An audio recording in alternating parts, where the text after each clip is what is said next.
Quelques jours à peine après avoir bouclé son 12e album, Axel Red s'envolait à destination du Burundi pour une nouvelle mission humanitaire dans le cadre de l'émission d'Adrien Jovenot, Le Ravel du bout du monde.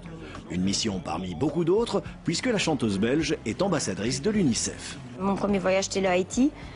Et donc, voilà, je voyais une occasion pour rendre quelque chose. Et j'étais positive, j'étais plein d'énergie, mais très vite aussi, j'étais déçue parce que j'avais envie de faire beaucoup. Et puis, du coup, tu vois que tu ne peux pas faire beaucoup. Et ça m'a donné beaucoup de frustration. Des frustrations, mais aussi et surtout une envie profonde d'apporter son aide. Et ce besoin d'aider les autres était présent dans le cœur de l'artiste depuis bien longtemps. À tel point que le choix entre la musique et l'humanitaire ne fut pas si évident. Avec mon mari, à l'époque, on faisait le droit. Et je me souviens, on avait fait connaissance d'un Australien qui faisait des trucs dans l'humanitaire. Et c'était vraiment avec l'idée de faire ça après les études. Mais en même temps, j'avais ma musique.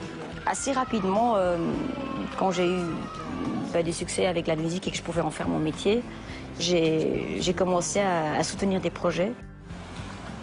Un bel engagement qui dure maintenant depuis plus de 15 années, au cours desquelles elle a multiplié les missions aux 4 coins du monde. Et c'est aujourd'hui à Bujumbura que l'aventure continue. Au programme, une série de visites, mais tout d'abord, le lancement du Ravel du bout du monde. C'est parti, c'est parti. Et je gagne la course. Nouvelle étape.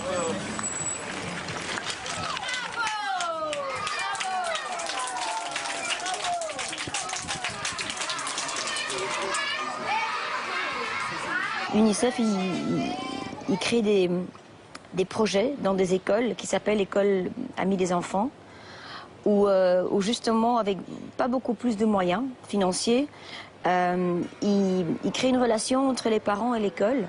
Premièrement, c'est important pour les enfants, pour le futur de l'enfant, mais je dirais même plus loin, c'est carrément pour moi le futur d'un pays.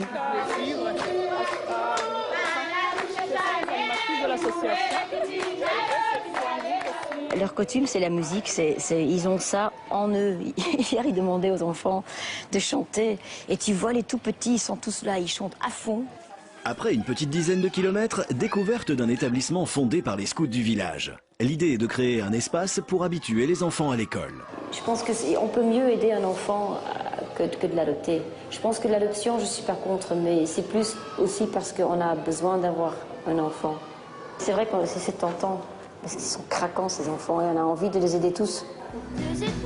Nous sommes à Rumongue, petit village situé à une 70aine de kilomètres de la capitale. Les habitants ont créé un dispensaire pour les femmes enceintes et séropositives. C'est super ce centre, en fait, ils essayent par tous les moyens d'attirer les gens. Par exemple, il y a un coiffeur, il y a un petit restaurant, il y a un atelier, on fabrique des vêtements. Dernière étape, Blue Bay, un havre de paix au bord du lac Tanganyika pour un petit break après plus de 60 km de route. Le temps pour la chanteuse d'appréhender déjà le retour, toujours un peu difficile. J'essaye de rester que positive. Parce que souvent je rentre et tu compares et tu te dis... et tu peux aussi revenir et vraiment déçu et te dire mais c'est quoi la vie chez nous? Et nous on a ces mauvais... goût de luxe, et même si on fait des efforts, c'est toujours un sorte de grand décalage quand même avec ce que les gens ont ici.